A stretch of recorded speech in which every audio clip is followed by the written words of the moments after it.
नमस्कार।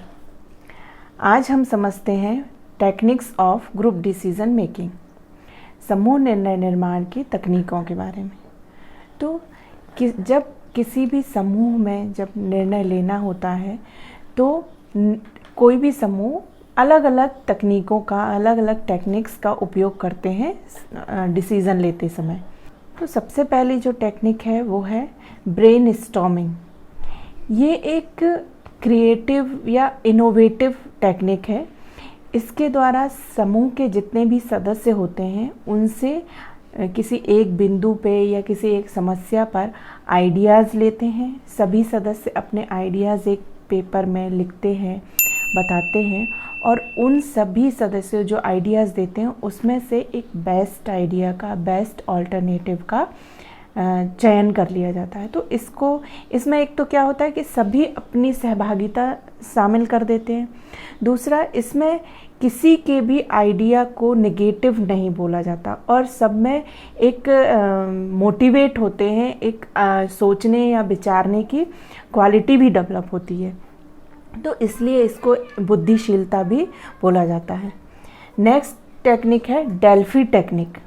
तो Delphi technique के अनुसार एक एक्सपर्ट का एक पैनल बना लिया जाता है कि जिनको समस्या से संबंधित कुछ क्वेश्चंस भेजे जाते हैं और वो जो एक्सपर्ट्स होते हैं वो उन क्वेश्चंस का या जो प्रॉब्लम है उससे रिलेटेड इंफॉर्मेशन या अपने आइडियाज़ भेजते हैं।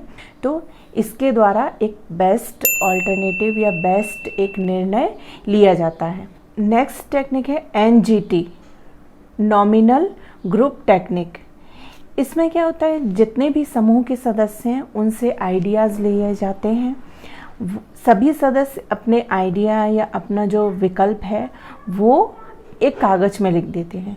उसके बाद सभी से सहमति ली जाती है और सभी सदस्य किसी एक जिसमें उनको सहमति देनी होती है उसमें सहमति गुप्त रूप से दिया जाता है। मतलब किसी को आपस में मालूम नहीं होता है कि किस व्यक्ति ने किस आइडिया को सहमति दी है। तो इस तरीके से जिस आइडिया पर सबसे ज़्यादा लोग सहमत होते हैं उस आइडिया का या उस विकल्प का चयन कर लिया जाता है। ये है NGT टेक्निक। नेक्स्ट है डिसीजन ट्री।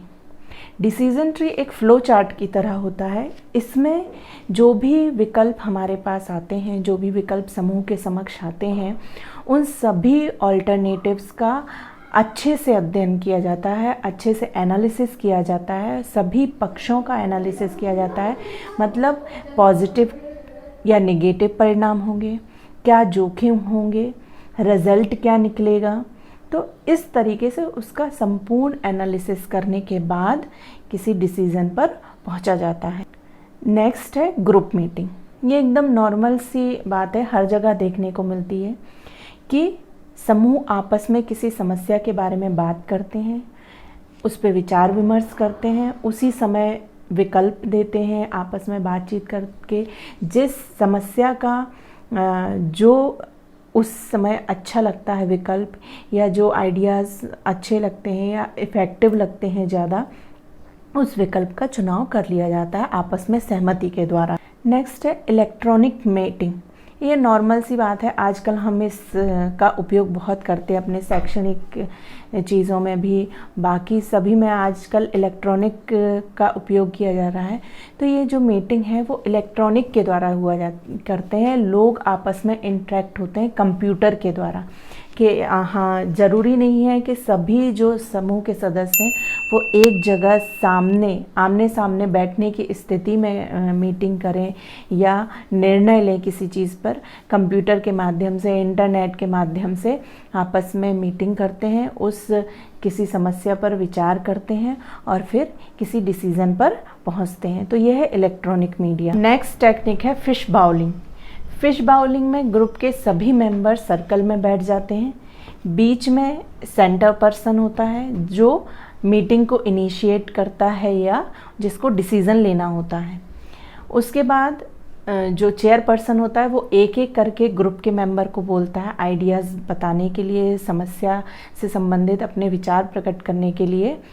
और इसमें जो ग्रुप के मेंबर हैं उनको आपस में बात करने की परमिशन नहीं होती है।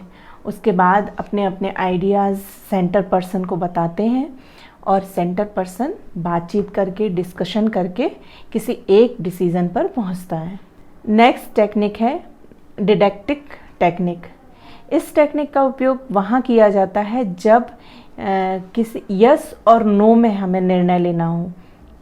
तो इसमें एक ग्रुप दो ग्रुप में डिवाइड हो जाता है, एक तरफ यस वाले होते हैं, एक तरफ नो वाले होते हैं। फिर सभी बताते हैं, एक एक करके बताते हैं यस है तो क्यों है, नो है तो उसका रीज़न क्या है। तो जब ये सारी बातचीत करके विचार डिस्कशन करके उसके बाद जब सभी सदस्य एक किसी निर्णय पे पहुंच जाते हैं तो निर्णय लिया जाता है। किसी एक ऑप्शन पे यस या नो पे पहुंच जाते हैं तो निर्णय लिया जाता है। आशा है आपको ये सभी टेक्निक समझ में आ गई होंगी। धन्यवाद।